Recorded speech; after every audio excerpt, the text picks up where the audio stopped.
It was a great game. I mean, I was supporting my Liga MX, but I am very happy that the MLS won. Is the call-up your favorite MLS podcast ever out there ever? What do you guys think? Yes. Yes, 100%. Yes.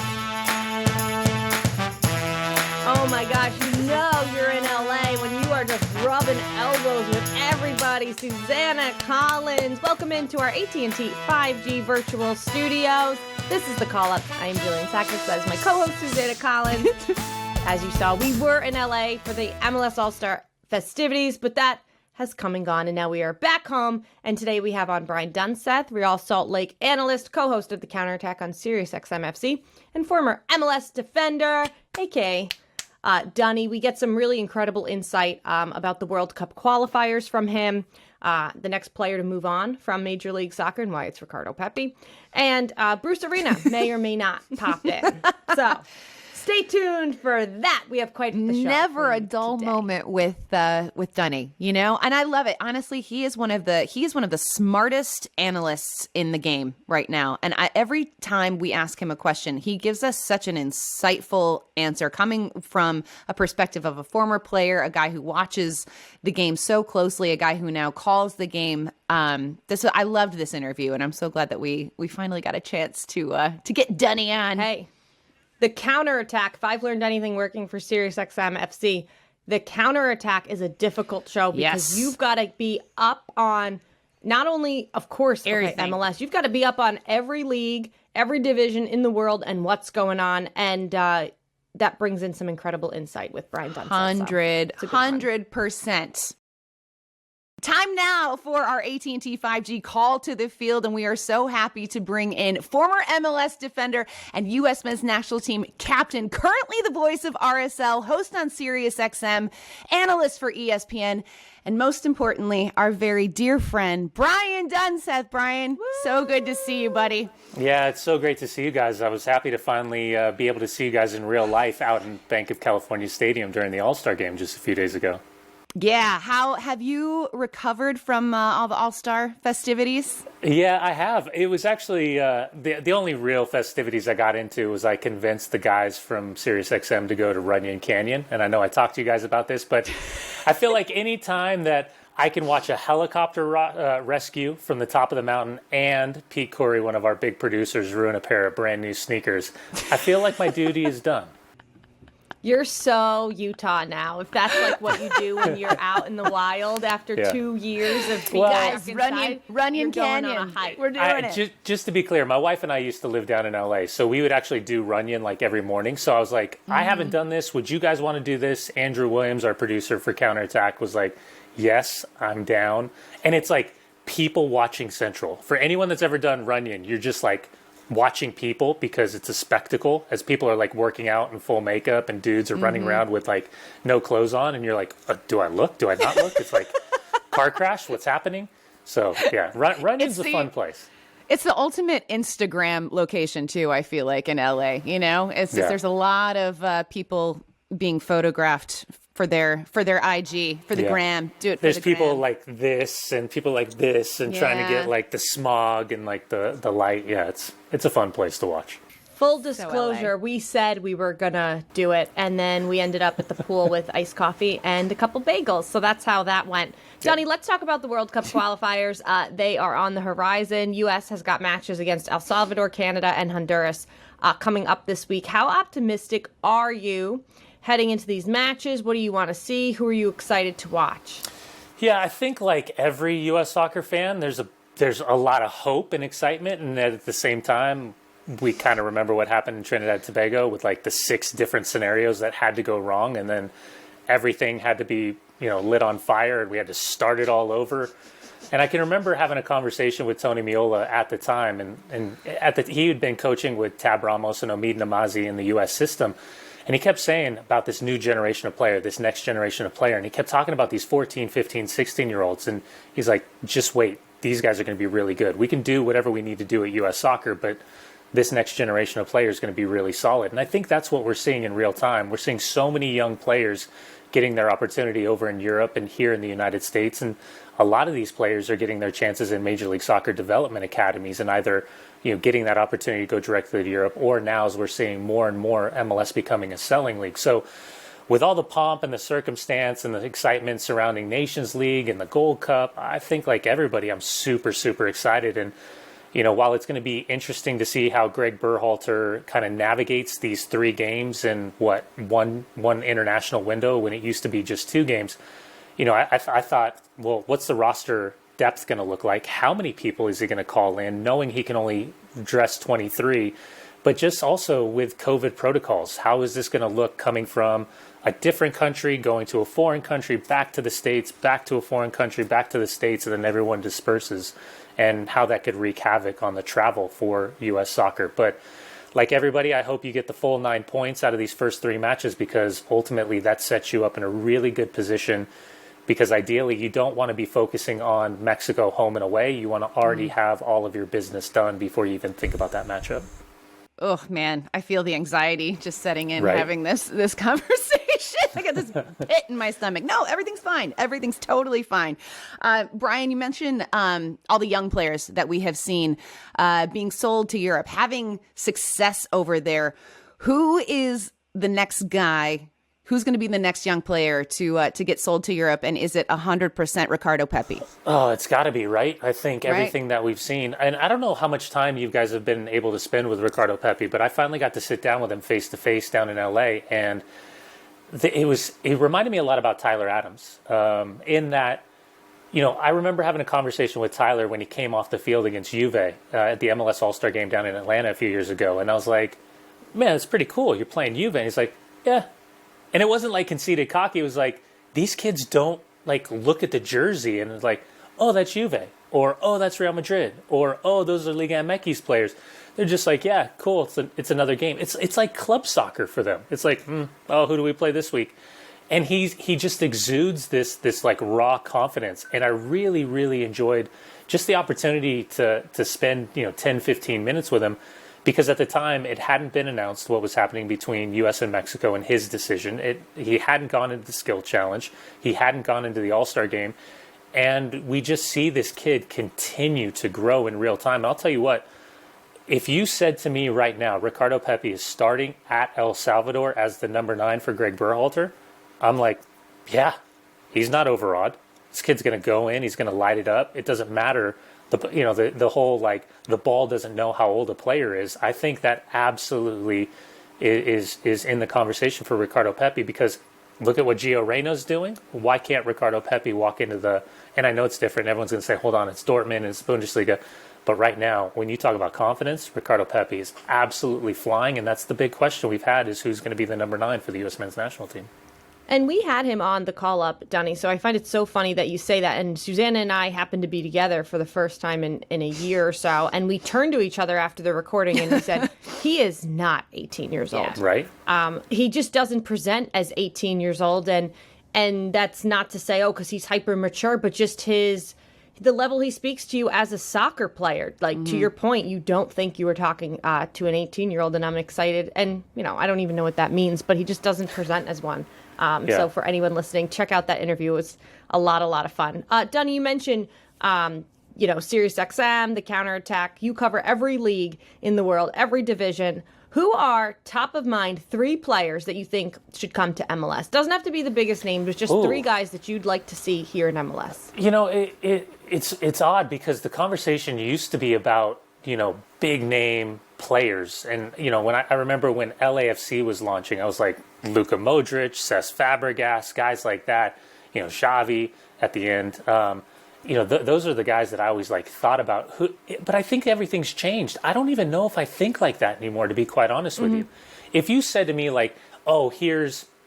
before Cristiano Ronaldo signed for Manchester United, Cristiano Ronaldo is going to sign for Major League Soccer, or Lionel Messi is going to sign for all that makes sense, because there's the branding that comes along with, what these athletes are capable of doing on the field. But I feel like MLS is changing in real time, that while they'll still be absolutely open to the idea of signing a player who once was at the very, very top level and still has that international appeal and ultimately puts butts in seats, I don't know if it necessarily has to be just like a big time, guy on the end of 33, 34, 35. I think it's changing. So I got to be honest with you. There's not like a single name that pops up. Are we talking about like young, exciting players? I think kind of the challenge for Major League Soccer is unfortunately one that they can't ever win. Is now we're kind of in the same boat we've always been, right? Is that if you want to play in Champions League football or soccer, if you want to play in Europa League, then you're constantly thinking about, well, I've got to play in Europe because I can't play in Major League Soccer if I have those aspirations. But I'll tell you what, I think what's really, really interesting to see is as the league grows and as the league evolves, we're seeing coaches of every different background. We're seeing general managers of every single background, and we're seeing clubs do it not necessarily in a one-size-fits-all situation where there's still an element of success, there's an element of failure, but I think that's why we're seeing the Rolodexes being able to bring in so many important players. But this summer transfer window in terms of outgoing players has been pretty interesting when you think about Sam Vines, Tanner Tessman, Gianluca Busio, Jack DeFry was just announced earlier today going to Venezia. That seems to be kind of the new full America, Fulham Premier League side back in the day. And Diego Rossi going to Fenerbahce. So, yeah, if I had to name a couple, I don't even know where I'd go, to be quite honest with you. Let's talk a little bit about RSL, the team that you played for, the team that you cover. You were breaking news, Dunny, last week. That head coach, Freddy Juarez, was going to leave the club to take a position as an assistant with the Seattle Sounders and Brian Schmetzer. This was, kind of in the midst of all of the All-Star madness. But can you kind of give us some insight into the circumstances as to why this decision was made by both Freddie and the club to part ways? Yeah, to be clear, this is Freddie. This was not the club. The club was backing Freddie in results during the course of the year where they could have made decisions. But to be clear, when I was in Southern California, I got off the plane, I got the first heads up that Seattle had asked for permission to speak with Freddy Juarez to fill the spot that Gonzalo Pineda had left when he took the Atlanta United job. And I got to be honest, it didn't come from Real Salt Lake and it didn't come from Seattle. And I could not believe what I was hearing. The fact that a head coach, an unprecedented move, and if everyone says like, oh, Jesse Marsch. No, it's not Jesse Marsch because Jesse Marsch went to the Bundesliga. This is MLS playoff coach as of right now, leaving his position as a head coach to become an assistant coach. Now, for Freddie, his contract was up at the end of the season. There was an option for Real Salt Lake. This is a similar situation that Jason Kreis was in previous at the end of his tenure with Real Salt Lake, where he played his final year out with no promises and ended up going to an MLS Cup final. For Freddie, I get it. As a husband and as a father, you want financial security. Not many of us do in the world of soccer. So if you're given a multi-year deal and that's placed in front of you, you got to think about it. But my problem from a sporting perspective, this has nothing to do with personal. I can't wrap my head around it. I can't wrap my head around being at the top of the echelon in your profession to all of a sudden take a step back. And for Freddie, for all the conversations about all in and being leaders and everyone kind of, the idea of the RSL badge and what it means to the fan base, to then walk away mid-season to become an assistant coach. I from a sporting perspective, from a player perspective, I can't wrap my head around this. And I think as I was having the conversations with people, the moment that Seattle makes that request, that's on Seattle. They can do whatever they want. And listen, Freddie's a really good assistant coach. He was a great assistant coach for Jeff Cassar as well as Mike Pecky. He's come through the academy. He was Real Monarchs' first head coach. And I thought he did a phenomenal job in terms of his tactics and laying out his training sessions.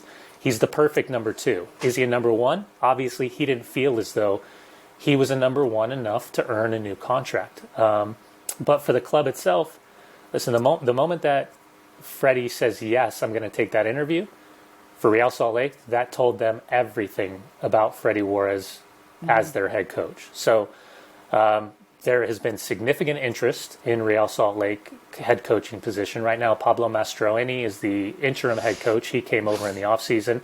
He's going to interview for the job. And starting this week, I'm all messed up on dates. Real Salt Lake is going to start in-person interviews for their short list of who they want to hire as the next head coach. But I can tell you, from the players' perspective and everyone that I've talked to inside of that locker room, it was, I would say, frustration and anger, even though they respect Freddy, that all of a sudden the guy who's trying to tell them to be bought into what they're trying to do all of a sudden bounces midway through the season when you're in a playoff position. Dunny, someone or a couple people tweeted, what about Brian Dunseth for RSL head coach? And yeah, you wrote no in huge letters. It's also something that goes through my mind when I hear that is you'd love to ask Freddy, how many teams in MLS would you take an assistant job for? And is there any other team outside of Seattle where you'd be like, yeah, I'm going to quote, downgrade to an assistant role? So many interesting questions. But just in a nutshell, Dunny, why would you never be an assistant head coach? No, because the clock's ticking. It's the same for a general man. Well, let me take that back. From the coaching perspective, it's not. It's not, even though I've watched Roy Kent and Ted Lasso in tears where I was sneezing, coughing, laughing, blubbering, hiccuping. Ugly crying. Oh, I was like, it's called ugly crying. My wife looked at me and she's like, what is wrong with you? What is happening right now? And I was like, yeah, it's me in the fields. It's in the field. And I think for a lot of side note, but for a lot of ex-pros that watched, Ted Lasso and watching Roy Kent, it hits because, like when the game's gone and you're trying to figure out what to do in life, like it really touches home for a lot of players. But anyways, head coaching, no. The GM side I've always found interesting. I've talked to people before, but it was never the right ownership situation. And then I think ultimately I just love the idea of a director of football. Like in Vancouver, they're saying it's a director of methodology, which is such a weird BS title. I think I would go with director of football. That kind of sounds like a little psychedelic. Like I don't really know how that ties methodology into exactly. Soccer. So Brian Dunseth, you would become a general manager. Like we could see you as a GM in like 5 years. I like the idea of director of football because you know what the director of football does? Sure, we'll call you that. Yeah. Tell us, what do they do? You would be the boss. I don't know what it does. That's the best part. So you could literally just create your ideal position. Yep. Time for some fun, Dunny, because we promised you we'd have some, and we got a tweet from our mutual friend Jamie Watson when he found out that we were having you on. I know where this is going. The call up. I know you know where this is going because there is clearly a story behind this question from Jamie Watson, and he wanted to know. Did you have any fun rookie initiations when you were a senior player at RSL in 2005? Now, at the time, I believe Jamie Watson, who is now a broadcaster for Nashville SC, was your teammate. He was a young buck rookie in the league, and it just sounds like there is some very interesting context behind this question, and so this is your moment to just kind of like set the record straight, Dunny. What went down here? So just to be clear, it was hazing. There was no hazing involved. There was just like there was big brother, little brother, and I had been around a lot of like established veterans as a young player in this league coming in back in 1997. And I learned very quickly kind of the rules of the trade when it comes to young players walking through the door. And here's Jamie Watson. He's got the big earrings, the diamond earrings, and he's got his brand new... Are you serious? He had earrings? Oh, yeah. I need to find these pictures. This is coming from a guy who had Sugar Ray was kind of like my hair idol during my time at Columbus Crew. And I had I had the hoop earrings and all this stuff as well. So, I am definitely throwing it back right here. Jamie, he was a Project 40 player. They had changed from, Generation Adidas. It was in that kind of transition. So he got an Adidas contract. Jamie had his brand new boots in his backpack and was walking in on his first day of school. And he just wouldn't stop talking. And he knew RJ and Jake Jokum, our athletic trainer and our team admin, from his time at the US Under-17s. And we were in Bradenton, so everything was like home, and he was back in his stomping grounds. And so he wanted to mess with Jake, who was our trainer. And I was like, all right, cool. Like, I'll help you out. Like, what do you want to do? And he's like, I don't know. What should I do? What should I mess with him more? So Jake leaves and he gets in the team van and goes out to practice. And I was like, I got an idea. And at the time they had like these Gatorade bars. They were like protein bars, but they weren't I remember protein these. bars. Yeah, Disgusting. they were highly suspect. And there was like Geese or Swan that was like outside of these apartments in Bradenton. So I convinced Jamie it'd be an amazing idea if he opened up Jake's door and put like a protein bar trail into his room. And next thing you know, I'm not joking, there's like 10 geese inside this room. And Jamie's like, he's like, well, what do I do? And I was like, well, if it was me, I'd leave him in here. And he's like, okay. And so we went out to training, and like the guilt starts setting in that like these geese are inside Jake's room.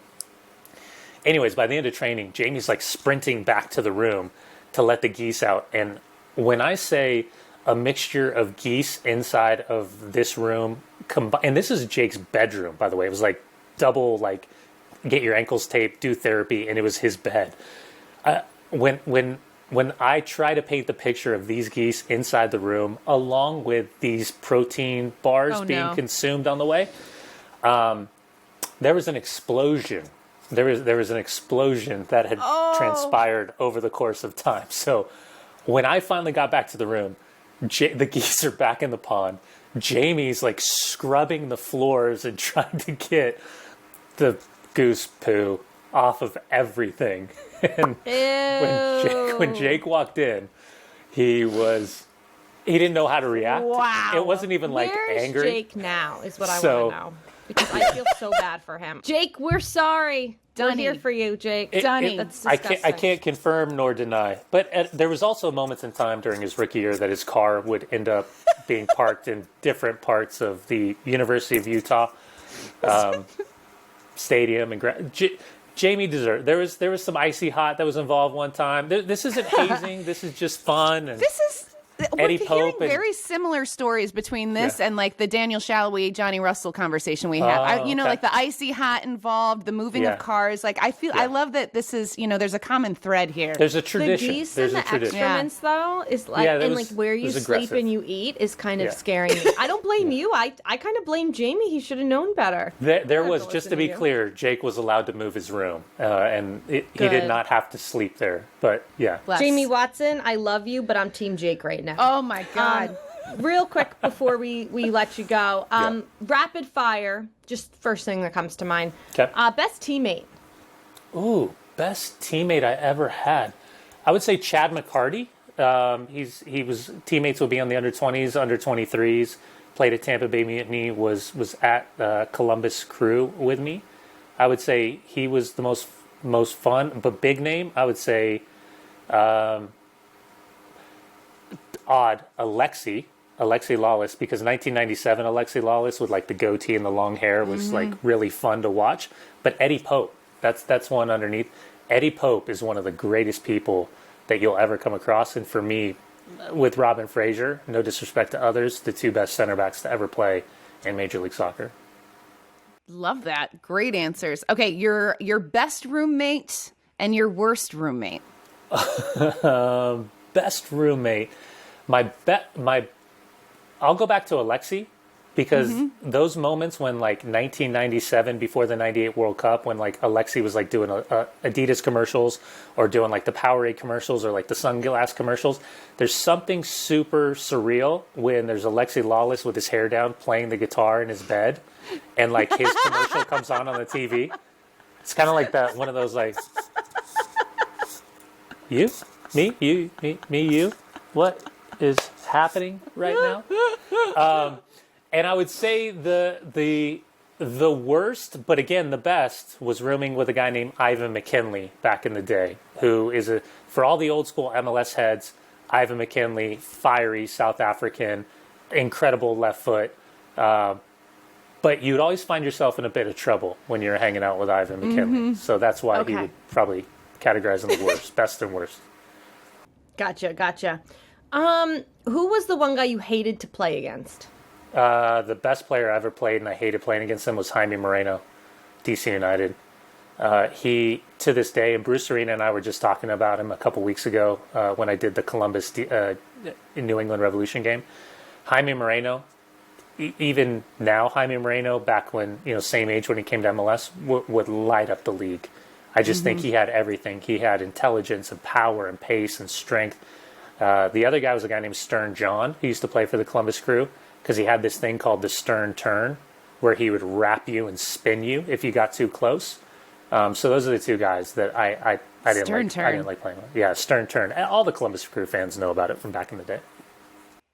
Amazing. All right. On that note, Brian, I'm so glad you brought up Bruce Arena, because before we send you off, something that some people might not know about you is that you do one of the best impressions of Bruce Arena that I have ever heard. Literally, the first time you did this, I almost peed my pants. Like, I was like, wait, what? Like, is that literally sounded We're talking like about Bruce? A lot of excrements on this show. I know. Listen, we get weird on the call up sometimes, but if we're gonna put you on the spot, would you be willing to give us a little Bruce impression, pregame pep talk, anything, whatever comes to mind?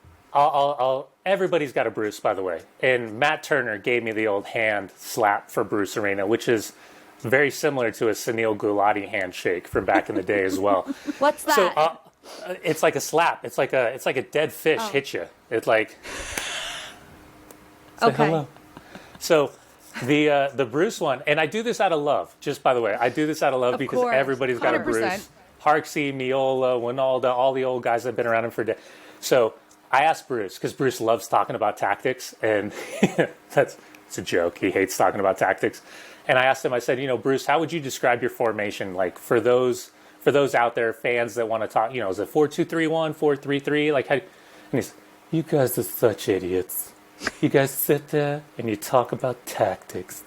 Nobody cares about tactics. It's 11 players against 11 players. You score more goals than your opponents. You let in less goals than your opponents. You stop being knuckleheads. And I was just like, this is amazing. I just want to sit here and listen forever. And scene. I love it. That was amazing, Dunny. Oh my God, Dunny. I'm going to get in so much trouble. Every time I see Bruce. Does Bruce have a burner account? Like, because he might never see this. We know he doesn't listen to the call-up. Yeah, he definitely is not listening somebody to will the tell call-up. But then even when Matt Turner and I were talking for Sirius the other day, everybody from New England, they were like, would you stop doing Bruce? And I was like, no, can't. Never stop, Dunny. Impossible. Never, ever stop. Never stop. It's Out of so love. good. It's so good. Oh, man. We just love seeing you, Dunny. It was so great to see you in person in LA. Great to see you here. Thanks so much for coming on. And listen, we're just going to put it out into the universe. Brian Dunseth, director of football somewhere. Not a GM. Not a GM. Not a head coach, not a GM. I like director of football. That'd be fun. Oh, my God. Such great stuff from Brian Dunseth. Awesome insight. And that Bruce Arena impression just never, ever gets old. I could listen to it all day. Suze, it's like he was here. But you're a woman of accents. Like, do you have a Bruce Arena impression? I don't think I've listened to Bruce closely enough where I could, I probably could work on it. Maybe if I, I just sit and listen. Let's make that a goal will. of I'm going to. yours. But it was you knucklehead, you knucklehead. I could hear it. I was like, it's literally like Bruce is here, because I feel like that's the only way we're going to get him on the call up. But that's neither here nor there. And the good news is Bruce will never hear That's 100% true. 100% true. But I loved what he had to say about the U.S. men's national team ahead of these World Cup qualifiers and the Ricardo Pepi conversation. Also, wanted to mention I have an update for y'all on. Breaking news. Breaking news. So we had Ricardo Pepi on the pod a few weeks ago, and Eddie Cotton, the social admin that got the Pepi train tattoo, ran into those guys at MLS All-Star, and Ricardo Pepi's father got the exact same tattoo. So he delivered on the promise. They've got the Pepi train right on his arm, and it's just a matter of time before everybody in Dallas is getting inked, I think. Just saying. I want to see how many other people get this Ricardo Pepi I told them though. I spoke to Gina Miller and I said, you got to get the temporary tattoos as like a promo for one of the games. And she was like, Susanna, we are on it. And I was like, well, they owe you royalties. Gina Miller is the communications queen of She FC is. Dallas. For those of you that don't exchange emails with FC Dallas. So here for FC Dallas, let's talk about some things that we are here or not here for. Relearning social skills is the first thing that really comes to mind. I'm here for enhancing my social skills, but I will tell you, MLS All-Star, being out in the wild at an MLS event for the first time in 2 years was a little challenging for all of us. And I thought I was the only one like, but the plus side is I had some things that I probably said, but then I had some things that were said to me that I was like, oh no, Jill, don't you worry. Everyone is struggling this week. So I made a mental list of the top 3 things that were said to me this week. And this is not a diss. So if you said this to me, if you are part of it, it's not in any way like, oh my gosh, but it's more just like, okay. 3 things that were said to Jill during MLS All-Star. 1, hi. Yes, I know you because I follow Andrew Wheat. Number 2, hey, I'll take that any day. My mom loves your podcast. And I was like, my mom loves my podcast too, I guess. Number 3, hi. Oh, I didn't recognize you. You look different. The different one really stuck with me because I didn't hold it against this person at all because I know that I have said way worse things all week because I was relearning my social skills, which again, I'm here for it. But I was like, if someone says to you, you look different, this is what goes through my mind. What does that mean? Like, I look better? So are you saying I looked bad? I look worse? Or are you saying I look worse? Because it's one or the other, you know? Like, it's definitely... My hair color hasn't changed. Definitely one or the my other. My eye color hasn't changed.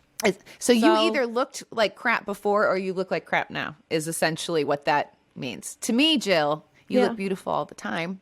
So I don't know. Maybe this person is just used to seeing you on a screen, you know? And like in real life, you're just more stunning and breathtaking in person. And that's where that was coming from. That's where I would like to think that this person was going from. So, for anyone who's maybe feeling bad about maybe like getting back out there, I know that's my point. I had some really awkward conversations, myself included. Same. Like I was like, Susanna, I'm number one. Susanna, offender. You don't need to tell this story. Like nobody cares about this. But I'm just like blah blah blah blah blah. And I was like, I used to be like the queen of small talk, and now I'm like disastrous. But then here's on the same note as you look different. Somebody told me that our podcast was cute. And I was like, wow. I didn't take it as a compliment. But then I think that they meant it as a compliment. So I have a question to all our listeners and viewers. Like, is cute a compliment? Like, or does it completely depend on the context? Because I was like, I don't necessarily think the call-up is cute. I'm going to ask you about the cadence. Was it, oh, yeah, your podcast is cute? Or was it like, I love your podcast, it's the cutest? It was like, your podcast is so cute. That's kind of how it was said. And I was like... That's really ambiguous. Yeah, I know. So I was like, I don't know how to feel right now, Susanna. I know. I didn't either, Jill. I was like, how should we feel? You guys need to tell us. And are we here for cute being a compliment? All right, another here for this, and this one has nothing to do with soccer, but this is just something that like happened. I got back to the lake house, and my mom had a big bowl of candy corn on the table, and I know candy corn is polarizing anyway. I stand candy corn. I know that's an unpopular opinion, whatever. But is it too early for Halloween candy? Because I'm saying it's still August. It is, as we are recording this, it is still August. Halloween is 2 months away. And I love fall. I love Halloween. But I'm like, no. It's August 31st. It is not even Labor Day. Like Labor Day weekend is this weekend. No, it is too early for Halloween candy. I was like, what is this? And she was like, well, it's on sale and I know you like it. And I was like, Mom, no, like too early for Halloween candy. And I saw it in the stores. Like, I'm just not. Why must we push everything? Why can't we just enjoy these last shreds of summer? Susanna, it's really cute. can't. Don't you? Is it too early for you for like Halloween-ness? I don't like pumpkin flavored things. I feel like we we've have had this conversation before. It gives me a headache and it tastes gross. So I don't need it. See, thank you. I don't need it. I'm Weigh good. in. But I stand Susan, so whatever Susan thinks. I think I'm I okay hurt her for. feelings and I feel bad. So I'm sorry, Mom. Last but not least, one thing we're both here for, without a doubt, is Angel City FC. We had a fantastic talk with them in our live recording in Los Angeles. We are wearing our From LA for LA or De LA para LA Kristen Press tees. So big thanks to Angel City for Cannot coming wait out. for them to get started. That is going to be amazing. People are really excited about that team too. Everybody I spoke to at Bank of California and in and around MLS All-Star is like waiting with bated breath for that team to start. So heck They will yes. start in 2022 NWSL play. So that is on tap. Something else that is on tap, Susanna Collins, is like we talked about with Brian Dunseth. The World Cup qualifiers begin this Thursday. Oh my God. Canada takes on Honduras at 8:05 Eastern Time. USA versus El Salvador will be at 10 o'clock Eastern. And then on Sunday, US versus Canada. That is on FS1, Unimas, and 2. Yeah, I wasn't lying. Like I'm starting to get the anxiety bubble. No, yeah, I know, stop I know. it. I can't. I need to Stop. move forward. I can't look back. Oh my gosh. Everything's fine. We're fine. Everything's fine.